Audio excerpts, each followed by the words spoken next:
Commonly confused words in medical writing can quietly sabotage your papers and be detrimental to patients. And after 15 years editing manuscripts and grants, I've identified what I think are the 5 most confused sets of clinical words in medical writing. And in this video, you'll learn what those words are, their definitions, and a few examples so you don't confuse these words again. And if we haven't met, hello, my name is Crystal Heron. I help scientists, clinicians, and professional writers communicate clearly and persuasively without losing nuance or credibility. And I'm best known for helping people write with intention and communicate with confidence. Now let's get to what I think are the 5 most confused sets of words in medical writing. The first set is dose versus dosage. So many authors think these words are the same and that dosage is just a more formal version, but these words have different meanings.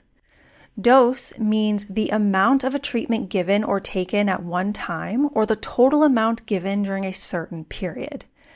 On the other hand, dosage means a course of treatment or the regulated amounts of individual doses given per unit of time. To give you a sense of the differences between these terms, let's look at a few examples. The first example is that the patient was given carbamazepine at a dose of 200 milligrams. In this case, it is a single dose given at one time, and so the correct word to use here is dose. The next example is the physician prescribed methimazole at a dosage of 15 milligrams per day. So in this case, because it's an amount given over time, you would use dosage. And then the third example is the average dosage of the drug is 100 milligrams per day, which is typically administered in doses of 50 milligrams twice per day.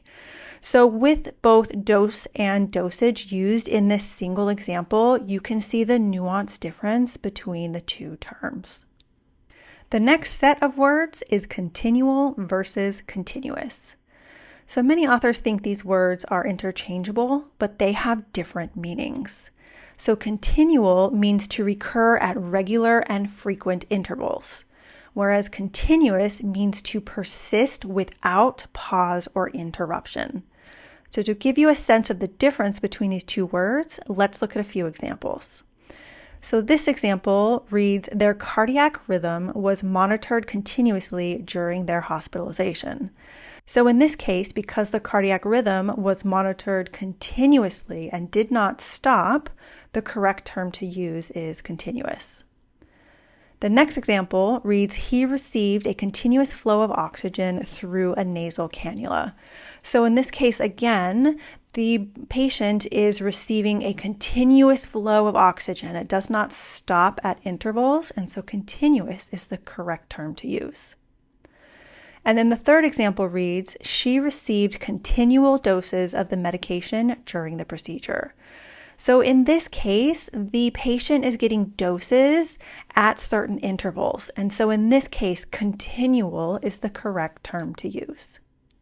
The next set is acute versus chronic. So I found that many authors think these terms refer to severity, so they'll use them to describe patients or parts of the body or treatments or medication, but this is incorrect usage. If we look at the definition of these terms, acute means having a sudden onset, sharp rise, and short course, or lasting a short time. Whereas chronic means continuing or occurring again and again for a long time.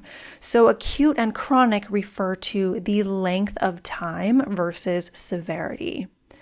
So for example, the term chronic dialysis is incorrect. You would actually use long-term dialysis. Or chronic opioid user is also incorrect, and you would use long-term opioid user. On the other hand, chronic liver disease is correct, or chronic kidney disease is correct. Now for acute treatment is incorrect, and you would want to use short-term treatment.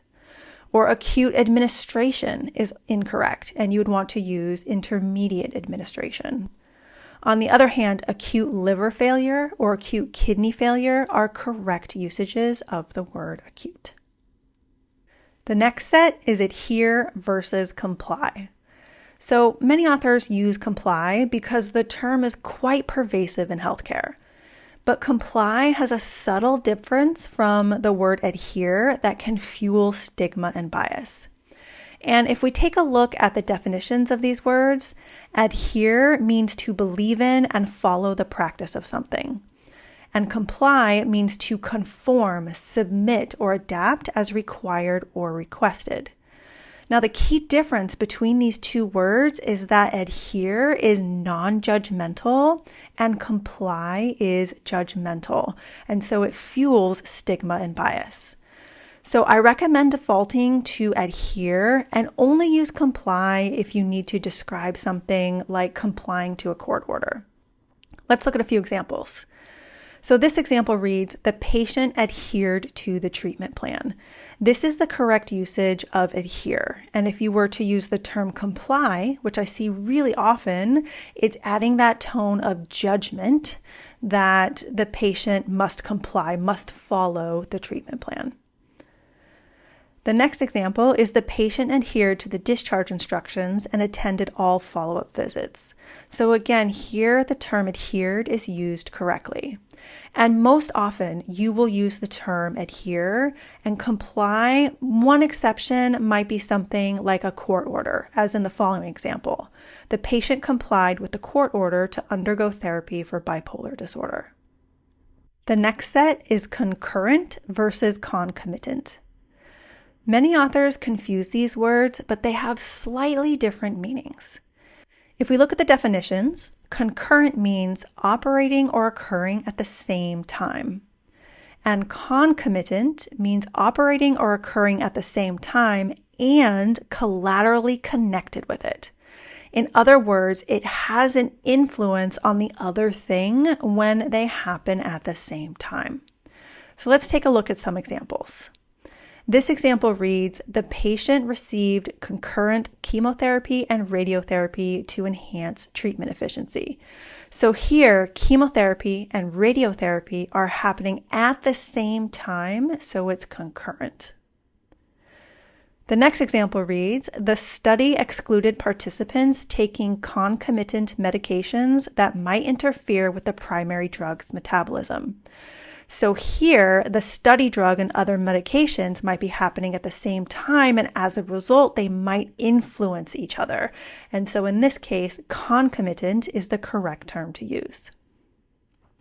And the third example is concomitant use of anticoagulants and antiplatelet agents increased the risk of bleeding complications.